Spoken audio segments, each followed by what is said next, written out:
सलाम वालेकुम जाकिर भाई। मेरा नाम तुषार शाह है। मैं जैन गुजराती हूँ सर।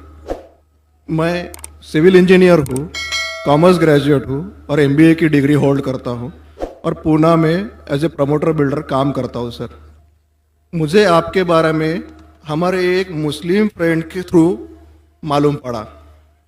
उन्होंने आपका एक सीडी मुझे दिया जो कि वेज और नॉन वेज के ऊपर आपका डिबेट था सर, और वो आपने जैन लोगों के साथ किया था। वो मैंने देखा और मुझे बहुत अच्छा लगा सर, और मैं तब से आपका फ़ैन हुआ तकरीबन 5 साल पहले। उसके बाद मुझे आपसे ज़्यादा जानकारी कैसी मिले ये मैं खोज रहा था, तो मुझे क्यू टीवी के बारे में पता चला और मैं आपको क्यू टीवी पे देखना चालू कर दिया सर। उसके बाद में तो हमारी लॉटरी लग गई, पीस टीवी चालू हुआ सर। पीस टीवी तो 24 घंटे चलना चालू हुआ।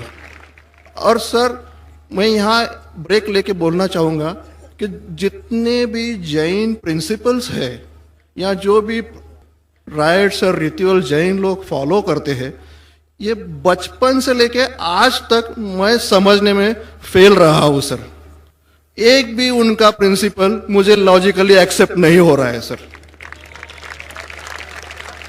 ऑन द कॉन्ट्ररी, इस्लाम के जितने भी प्रिंसिपल मुझे मालूम पड़े, जो कि आपके थ्रू मालूम पड़े, 99.99% एक्सेप्ट हो रहे, वो भी लॉजिकली सर।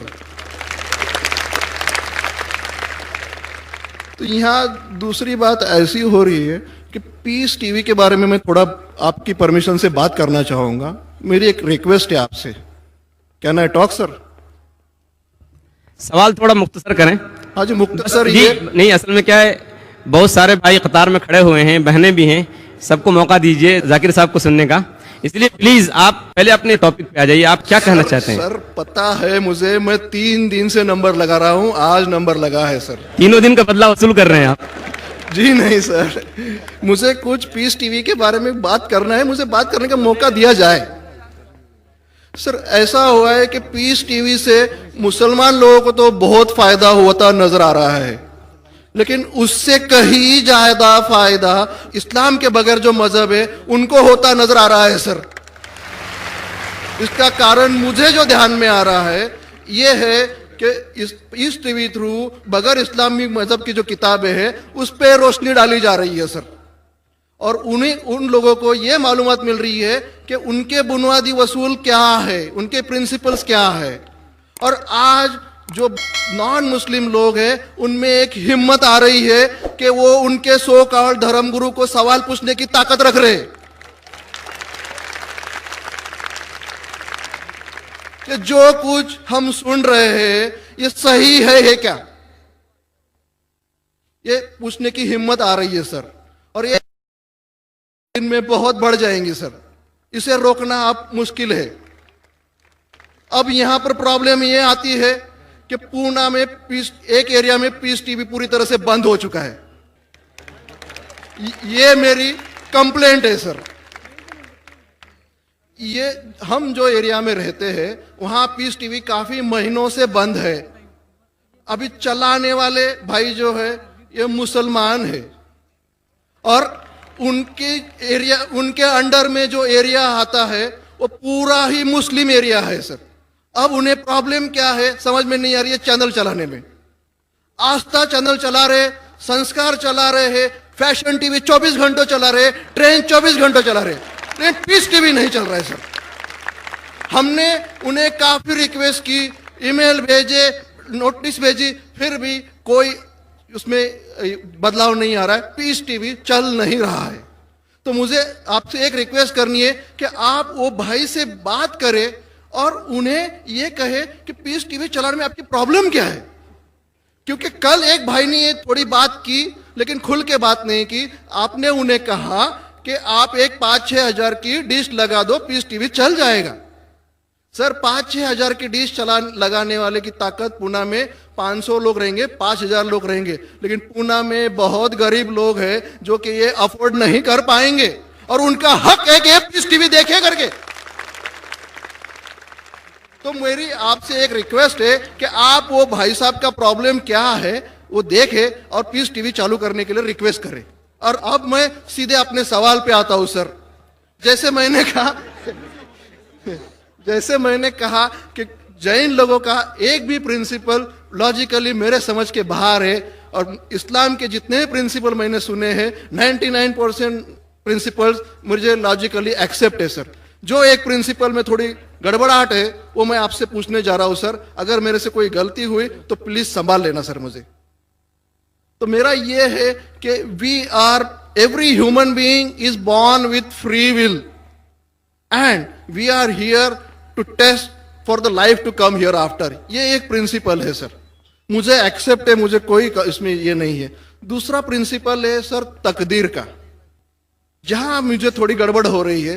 तकदीर का प्रिंसिपल जो मैं समझ रहा हूं और जो मैंने सुना है वो ये है कि जो अल्लाह ने लिखा है करके आप कर रहे हो, ये जुमला गलत है। आप जो करने वाले हो वो अल्लाह को मालूम है करके अल्लाह ने लिखा है। I hope I am right sir. Correct. तो सर अगर जब फ्री विल का जो प्रिंसिपल है तो ये तो इसके साथ टैली हो रहा है सर। जबकि मैं देख रहा हूं फ्री विल आप जो करने जा रहे हो, यानी कि मुझे फ्री विल तो है करने में, ये प्रिंसिपल टैली हो रहा है। अब रहा प्रिंसिपल टेस्ट का। अब जब अल्लाह ने हमें यहां टेस्ट के लिए भेजा है तो आप यहां कह रहे हैं कि आप जो करने जा रहे हो वो अल्लाह को ऑलरेडी पता है और उन्होंने लिख के रखा है। तो मुझे यह समझ में आ रहा है कि हम आखिरत तक क्या करने वाले हैं, यानी सब लोग जो है क्या करने वाले हैं ये अल्लाह को पता है। ये एंड रिजल्ट अल्लाह को पता है, ऐसा मुझे लग रहा है। बिल्कुल सही। जब बिल्कुल सही। आई एम ग्लैड सर, जो मैं समझ रहा था सही समझ रहा था। अब यहां बात यह आ रही है कि सर अगर वर्ल्ड कप क्रिकेट का रिजल्ट मुझे अगर फाइनल रिजल्ट मालूम है तो पूरा वर्ल्ड कप मुझे देखने की जरूरत क्या है? वेरी गुड, बहुत अच्छा सवाल। लगता है कि आप बहुत पीस टीवी देखते हैं। काफी माशाल्लाह। देखता हूं सर। आपने जिस तरीके से तकदीर को शॉर्ट में कहा, यस सर। बहुत कम मुसलमान यहाँ कह पाएंगे। मुसलमान को भी ये प्रॉब्लम है तकदीर क्या है, मैच करने का कि फ्री विल एंड तकदीर बहुत कम मुसलमान कह सकते हैं। और आपने इतने बड़े मजमे में कहा, मैं आपको कांग्रेचुलेट करता हूं। Thank you sir. आपका आखिरी सवाल था कि अगर अल्लाह को पता है। Sir I have not yet finish my question sir, please. हाँ जी हाँ जी हाँ जी सर, ये तो एक पार्ट था क्वेश्चन का। दूसरा पार्ट ये है कि अल्लाह को जब अगर मैं तो बनिया हूं सर, मुझे मालूम पड़ा है कि इस्लाम एक्सेप्ट करके मुझे स्वर्ग मिलेगा या नर्क मिलेगा, कुछ न कुछ तो मिलना पक्का है। अब ये सब खेल में अल्लाह को क्या मिल रहा है ये मैं जानना चाहता हूं सर। बहुत अच्छा सवाल। ये दूसरा सवाल है मेरा। और तीसरा, दोनों सवाल का जवाब दूंगा, तीसरा मत पूछिए सर शॉर्ट है, शॉर्ट ये। नहीं तो लोग मुझे कहेंगे कि मैं ना इंसाफी कर नहीं रहा हूं। नहीं, इसी कनेक्टेड है सर, इसी से कनेक्टेड है। और सिर्फ आउट ऑफ क्यूरियोसिटी पूछ रहा हूं, आप देना चाहे दे सकते, नहीं देना चाहे नहीं दे सकते। सर हमारा फैसला कैसा होने वाला है ये तो मुझे पता चल गया कि डूज और डोंट्स कुरान में लिखे, फॉलो करो, आपका फैसला हो जाएगा। लेकिन जो जानवर एनिमल्स जो है, एलिफेंट्स, ये जो भी जानवर है, इनका फैसला अल्लाह कैसे करने वाले हैं ये मुझे जानने की क्यूरियोसिटी है। आप देना चाहे दे सकते हैं। तीनों जवाब दूंगा, मुख्तसर सा दूंगा। आपने बिल्कुल सही किया तकदीर के बारे में। आप पीस टीवी देख रहे हैं, वहां से मालूमात सही मिली। आपके जो 3 सवाल थे, पहला सवाल था अल्लाह जब जानता है ये सब होने वाला है तो ये खिलवाड़ क्यों होता है ना, कठपुतलियां। जब अल्लाह ताला सब जानते हैं तो हम लोग क्यों ये रचा रहे ड्रामा, डायरेक्ट क्यों ना मुझे जन्नत में डालता है, डायरेक्ट क्यों ना दोज़ख में डालता है। बहुत अच्छा सवाल। सबसे पहले ये सवाल कि अगर अल्लाह सुब्हाना व तआला आपको बोलेगा अच्छा ये आदमी अच्छे काम करने वाला है, इसको जन्नत में डाला, ये आदमी बुरे काम करने वाला है, दोज़ख में डाला, और डायरेक्ट अगर दुनिया में आने के बिना जन्नत में डालेगा, दोज़ख में डालेगा, जन्नत में वाला तो एतराज नहीं करेगा, दोज़ख में डालने वाला कहेगा आप मुझे दोज़ख में क्यों डाल रहे, मैंने क्या गुनाह किया। अल्लाह ताला कुरान में ये लिखा है, आखिरत के दिन में आप अल्लाह से ये नहीं कहेंगे क्या वो नाइंसाफी कर रहे, आपके जिस्म आपके खिलाफ गवाही देंगे, आपके फेवर में गवाही देंगे, आपके आंख, आपके हाथ, आपके हर जिस्म के अंग अंग आपके फेवर और खिलाफ में गवाही देंगे। आपके आगे सब कुछ स्पष्ट रहेगा। तो आप अल्लाह से ये नहीं कहेंगे कि आप मुझे दोज़ख में क्यों डाल रहे, आप कहेंगे मुझे और एक मौका दो। अल्लाह कहेगा टेस्ट खत्म हो गया है।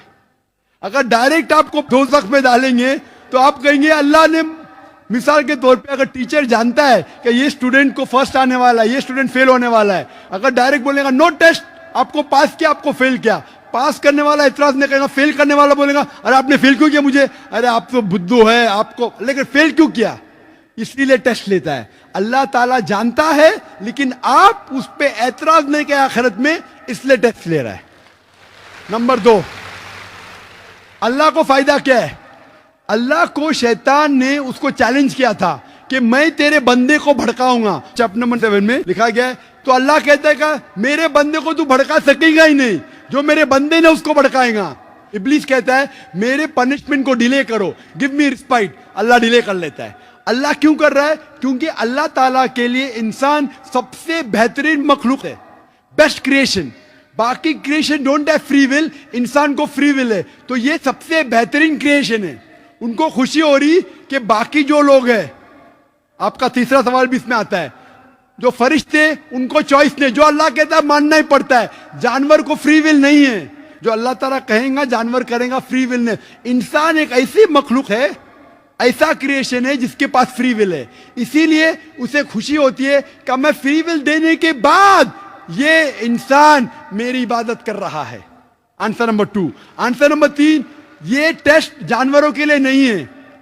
जानवर के लिए टेस्ट नहीं, सिर्फ इंसान के लिए और जिन के लिए।